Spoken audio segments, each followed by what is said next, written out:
Hi guys, good morning. It's around 1:29 in the afternoon and I thought of vlogging my day today. Wala naman akong masyadong gagawin. I'm just gonna prepare some stuffs for my cake order on Tuesday. And I'm also gonna build ko yung nabili naming furniture from IKEA. So it's for its cabinet and for a desk. So yeah, come with me guys.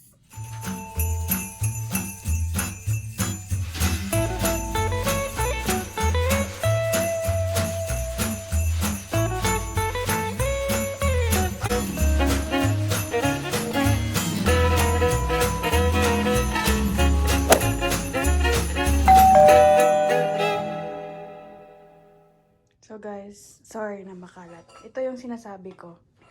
Ano to eh? Yung cabinet, and then ito yung Alex drawer.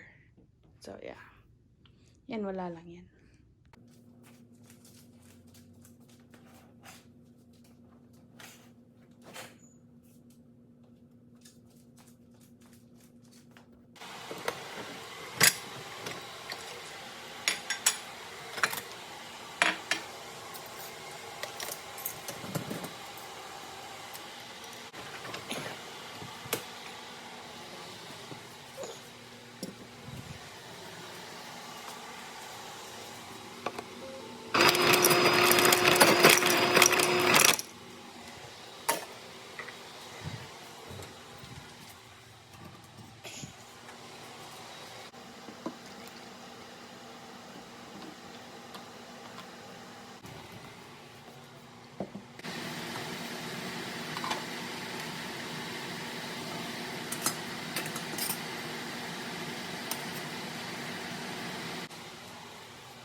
Package. Ta-da! Ayan guys, so we'll do a little bit of unboxing kasi dumating na yung package ko. Ano to eh? Some cake stuff, cake mold or something. Ayan.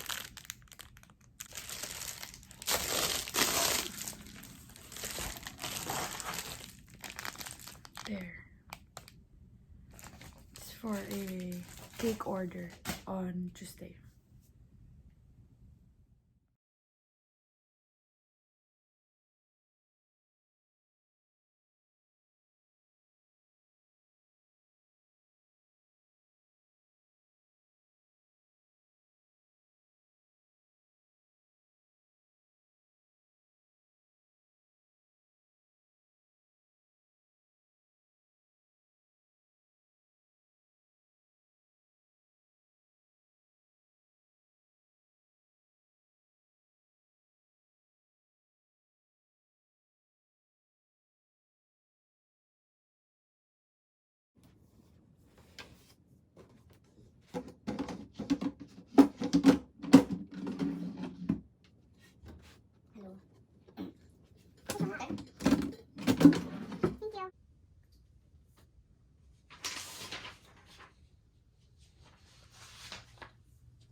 So guys, tapos na yung Alex drawer. There you go.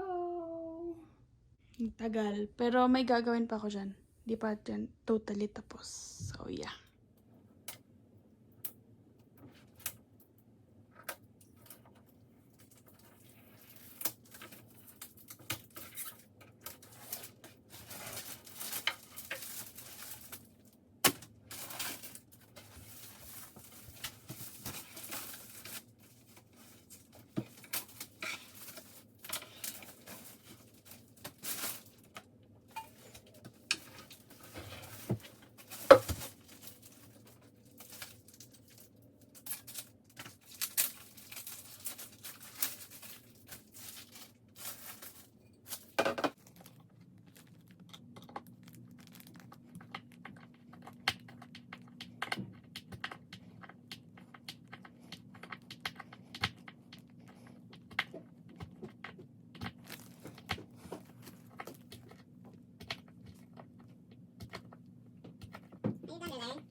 Hi guys! So, gabi na. Nakaligo na ako. Tapos ko na din yung cabinet. And it's around 8:45 in the evening. Gagawin ko na lang is fondant and buttercream for the cake. So, ito na. Prepare ko na. Kapag tulog na din ako guys.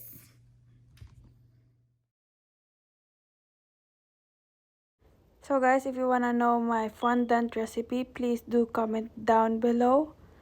And I'd love to share it with you guys.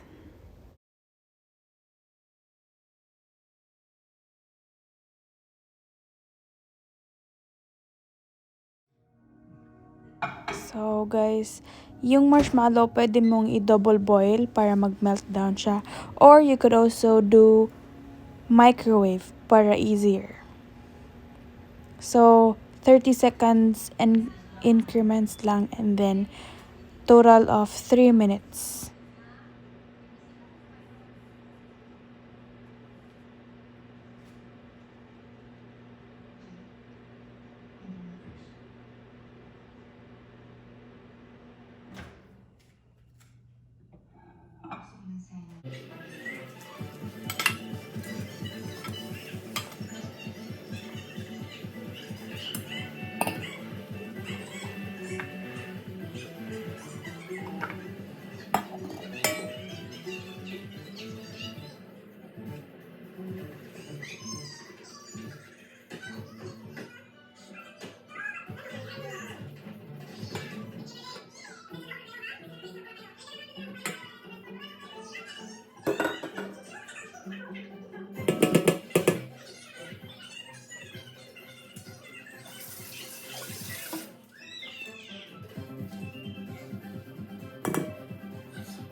So fondant is done. Let's proceed with the Italian meringue buttercream. I'm doing 2 batches of this buttercream. So one recipe calls for 5 egg whites. Sinaseparate ko lang. And sinisave ko yung egg yolk for leche flan. And then I'm just gonna beat this egg whites until soft peak. I'm just gonna add a dash of cream of tartar and a pinch of salt. And then before siya mag-soft peak, ina-add ko slowly yung 1/3 cup of white sugar.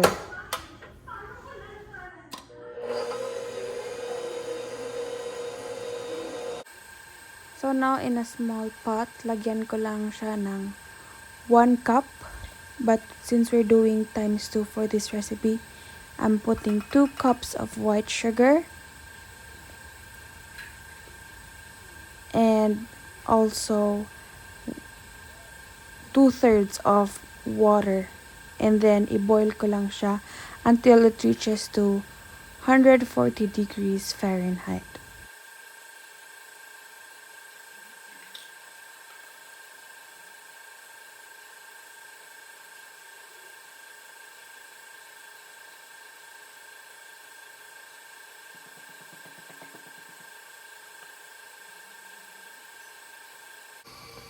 So guys, hindi pa ito yung soft peak, but it's almost there.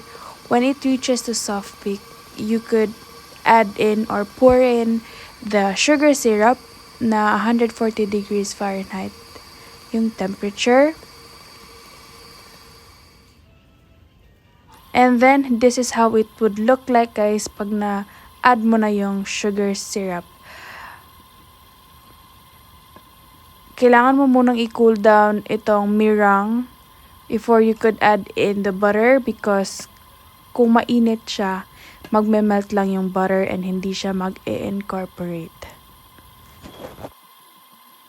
So, I'll be using 2 pounds or 2 boxes of unsalted butter. Ina-add ko lang siya a tablespoon at a time para mag-incorporate siya ng maayos. And when it's all over, you can add in vanilla, a tablespoon of it. I tell you guys, ang hirap gumawa ng buttercream kasi you need to have a lot of patience. Most especially kapag ginagamit mo is hand mixer, sobrang tagal matapos.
So guys, i-end ko na yung vlog with this clip. Sorry kung hindi ko na-close yung vlog.